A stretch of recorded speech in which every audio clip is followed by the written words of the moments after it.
Accident के बाद आपकी लाइफ में किस तरह का बदलाव आया? How this accident changed your life?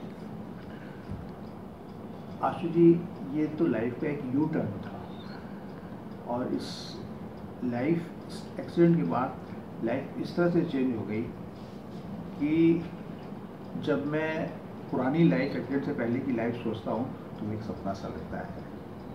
पहले मैं पूरी तरह से इंडिपेंडेंट था, चाहे वो फाइनेंशियली हो चाहे फिजिकली हो, लेकिन एक्सीडेंट के बाद मैं पूरी तरीके से फिजिकली डिपेंडेंट हूँ।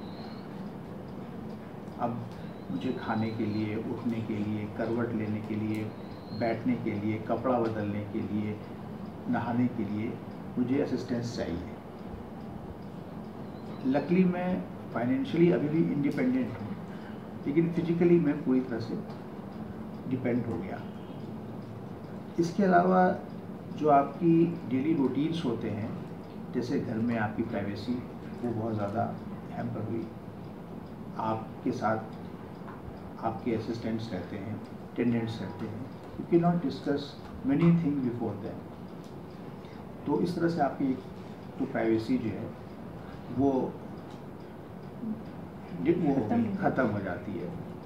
इसके अलावा आपके सोशल सर्किल, जब आप ठीक रहते हैं तो आप दोस्तों से मिलते हैं, पार्टी करते हैं, मिलते हैं, जाते हैं, आते हैं। लेकिन जब आप इस अवस्था में रहते हैं तो आप ये सब चीज़ें आपके लिए पॉसिबल नहीं है। आप सिर्फ फ़ोन पे बात कर सकते हैं, फ़ोन पे विश कर सकते हैं, वो भी आपको फ़ोन पे ही इनवाइट करेंगे। कम हो जाता है आना जाना। आपके काम पर कैसा असर रहा है इसके, वर्क और वर्क रिलेटेड सोशल पे आपको मालूम है, जैसे कि जब मैं ठीक था तो मेरे बहुत हौसले थे, मेरी बहुत फ्यूचर प्लानिंग्स थी कि मैं एक स्कूल ऑलरेडी रन कर रहा था। मेरा था दिमाग में कि मैं एक बड़ा स्कूल खोलूँगा, मैं अपनी गैस एजेंसी को और दूसरी गैस एजेंसी में भी पार्टनरशिप करूँगा। बहुत सारी फ्यूचर प्लानिंग्स थी कि अपने जहाँ पे मैं मेरी गैस एजेंसी थी वहाँ एक बैंक्वेट हॉल खोलूँगा। इस तरह की बहुत सारी फ्यूचर प्लानिंग्स थी। लेकिन उसके बाद जब मेरा ये एक्सीडेंट हुआ तो मेरे ऊपर ही इतने एक्सपेंसेस आने लगे कि मैं कुछ नई चीज़ की प्लानिंग नहीं कर सकता था। मेरा फर्स्ट एंड फॉरमोस्ट जो ऑब्जेक्टिव ये था कि मैं किसी भी तरीके से अपनी फाइनेंशियल जो कंस्ट्रेंट्स आ गई थी उसको किसी भी तरीके से हम कंट्रोल करें और जो एसेट्स हमारे पास हैं उसको रिटेन करें। आपके जो फ्यूचर प्लानिंग्स में जो आप बता रहे हैं, तो किस और क्या क्या चीज़ें आपने प्लान की थी अपने फ्यूचर के लिए?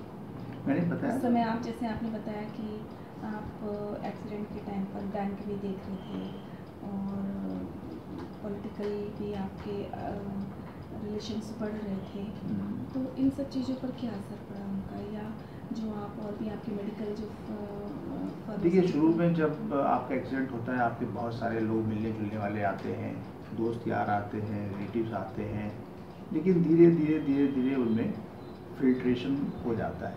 जो बहुत ज़्यादा आपके क्लोज और चाहने वाले होते हैं वही आपके पास कंटिन्यू आपका हालचाल पूछते हैं, आपको असिस्ट करते हैं।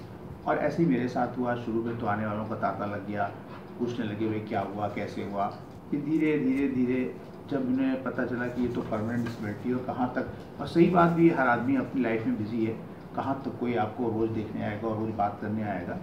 लेकिन फिर भी जो चाहने वाले हैं और जो क्लोज़ आपके रिलेटिव्स हैं, जो क्लोज़ आपके फ्रेंड्स हैं, वो हमेशा आपके बारे में पूछते रहते हैं, कहते रहते हैं, आपको मोटिवेट करते रहते हैं, बातचीत करते रहते हैं किसी न किसी ज़रिए।